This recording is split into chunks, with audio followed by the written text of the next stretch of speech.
Hello, everyone. On a recent trip to China, one thing that surprised me was how relatively well off the country appeared to be.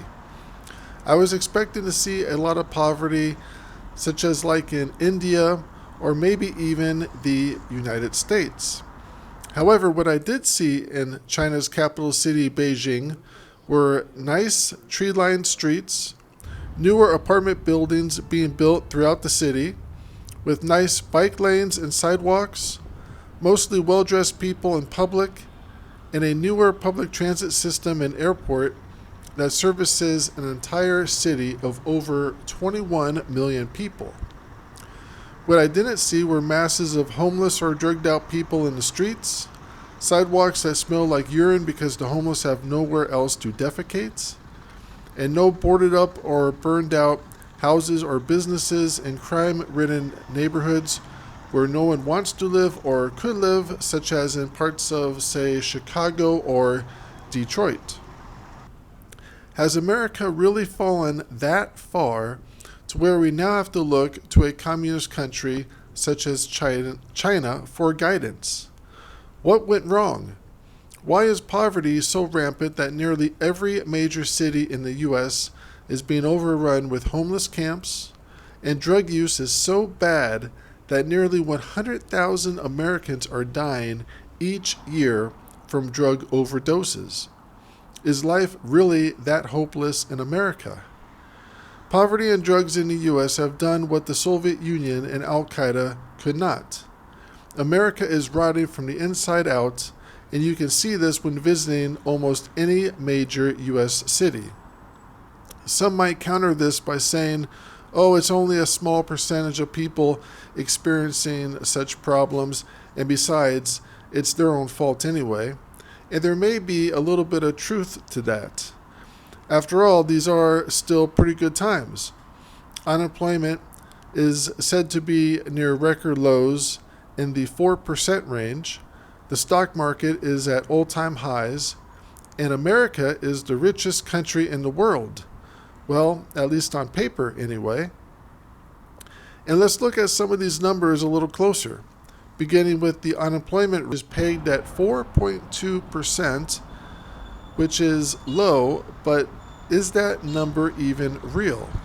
Does that really include everyone?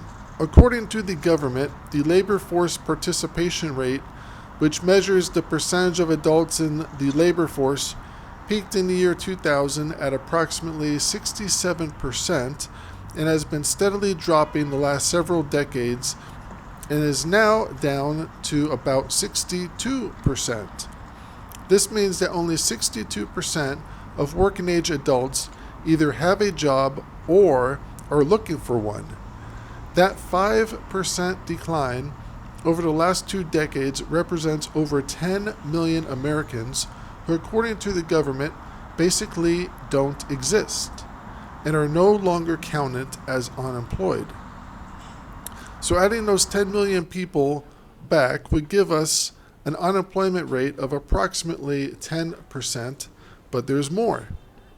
The often quoted unemployment rate, known as the U3 unemployment rate, also does not count those only working part-time but still looking for a full-time job. Even if you only work, say, just 1 hour per week, you are considered employed. This phenomenon is known as being underemployed. The total number of underemployed people in the U.S.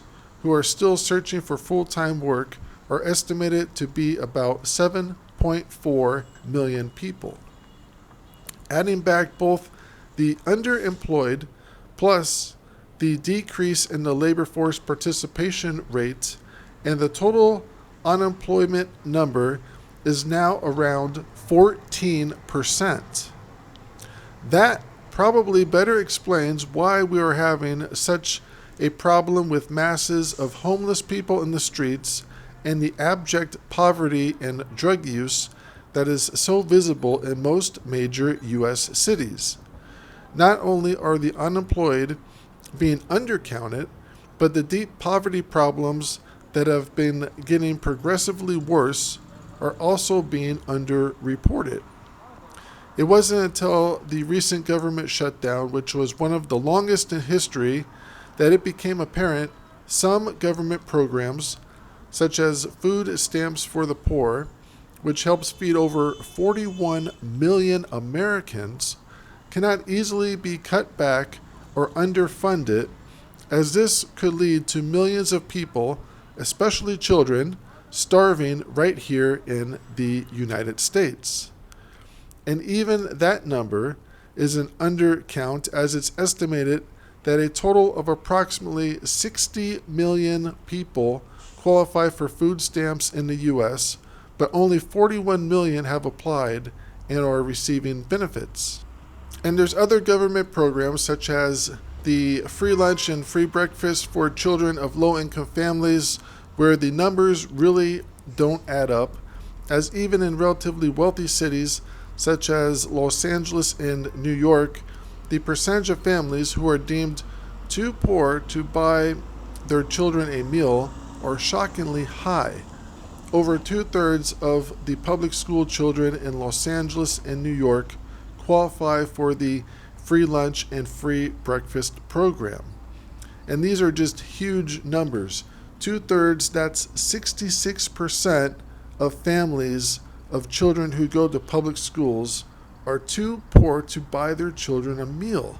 That's the majority of the children and their families. And I think that's astoundingly high.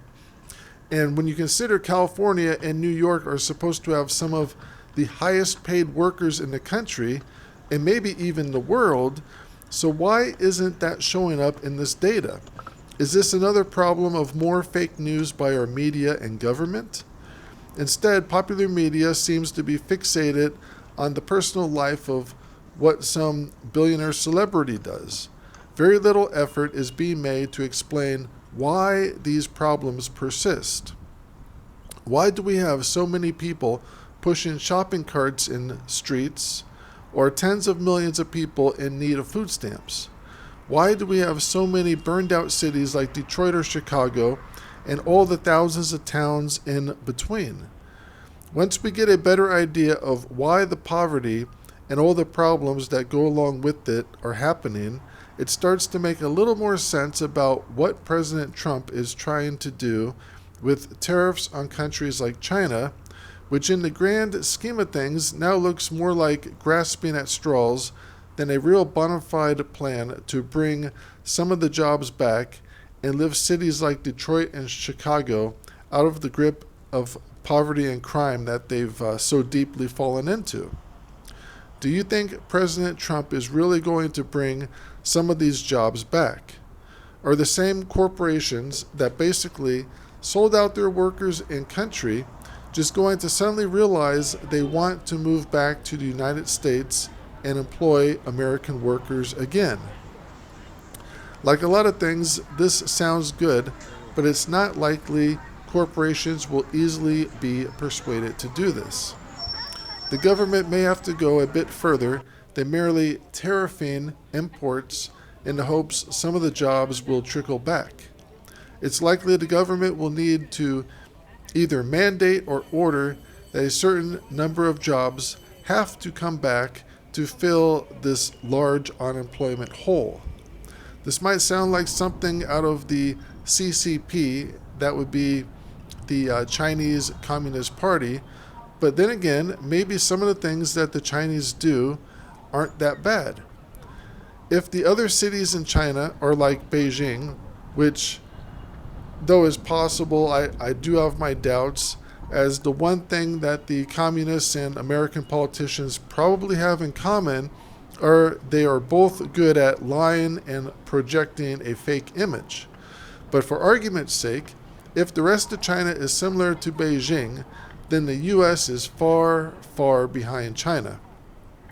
And even if the rest of China is in abject poverty, that by itself still doesn't improve the situation in the U.S.